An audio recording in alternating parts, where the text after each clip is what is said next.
Are you ready to hear great stories from the Bible with a nice dose of lighthearted humor? It's time for The Bible, but Funnier, with your host, Jake Doberenz.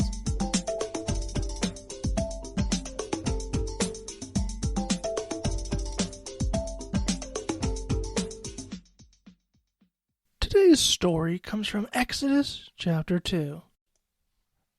A Levite man and a Levite woman had a baby. Normally this would be a cause of great celebration. Woohoo! But there was a problem. These Israelites were living in Egypt, where Pharaoh had created a policy for all baby Hebrew boys to be thrown into the Nile as a way to keep the quickly multiplying Israelites at bay. The Levite man and the Levite woman had a baby boy. So yeah, there was a problem. The boy's mother hid the little baby for 3 months. Not an easy task by any means. Every time an Egyptian guard would come visit for a random spot check, the family would dress the baby up like a cat and convince them that their cat just meowed weird every time the baby cried. Well, the Egyptians bought it. After all, they really liked cats, so they were not going to offend the cat, even though it looked and sounded a bit different. After a while, the jig was up. She could no longer disguise the baby as a cat in any way, shape, or form that was marginally convincing. So the boy's mother embarked on a new, radical plan. The woman weaved a basket.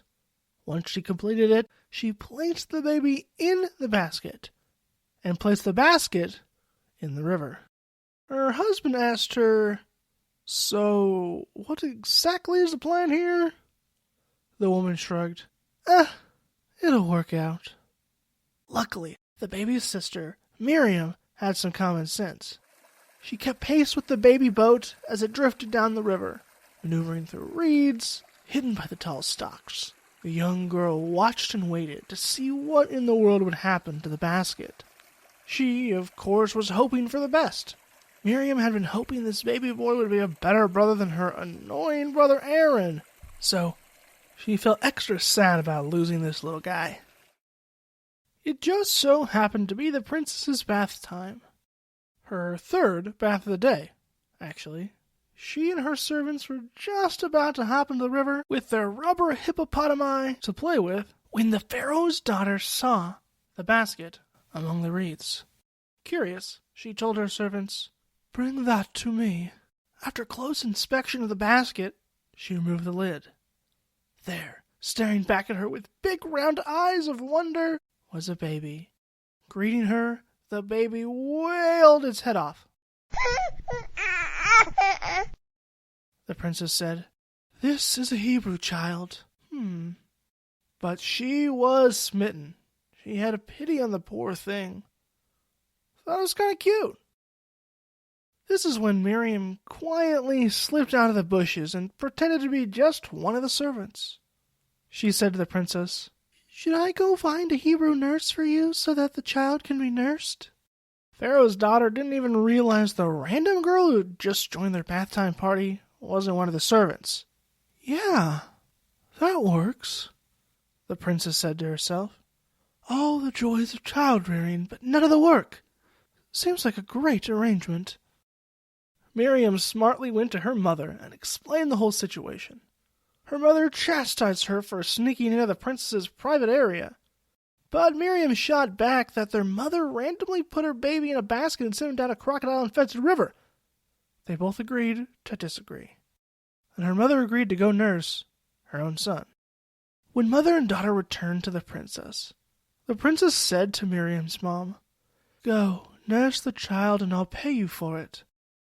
It was literally one of the sweetest deals a poor foreigner woman could receive in Egypt at the time. She took the job, extra glad that she was reunited with her own son, and that she didn't have to dress him up like a cat anymore to keep him at home. When the little baby was older, his mother, for the second time in her life, gave the baby away. But this time, at least her baby would be raised up in the palace. A way cheaper deal than sending him to college later. Oh, and Pharaoh's daughter named the boy Moses, because she drew him out of the water. Despite his name having a weird origin story, Moses got all the perks and privileges of growing up in the palace. He was raised as one of the Egyptians. All was grand for him. Well, for now anyway. What's frustrating about this text is that we don't actually get to see the motives of the characters.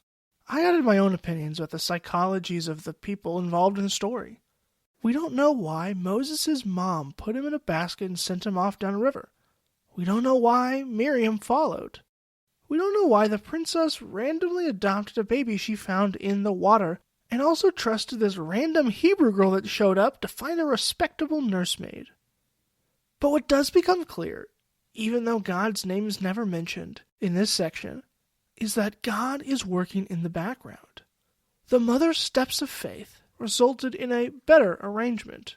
She ended up getting paid to take care of her own kid, and that kid got the best life and education in the whole land. What a deal! When we put difficult situations in God's hands, many times they can work out for the better, even if it's a weird road to get to that point. How will you step out in faith this week? The Bible, but Funnier, is a production of Theophany Media. You can find Theophany Media at theophanymedia.com and on Facebook, Twitter, and Instagram, all at Theophany Media. As always, this show is written and hosted by Jake Doberenz. The music is by Kenny Doberenz. The voice at the beginning and end is by Seth Parker. Thanks for listening to The Bible, but Funnier. Join us again next Monday for another crazy ride through Scripture.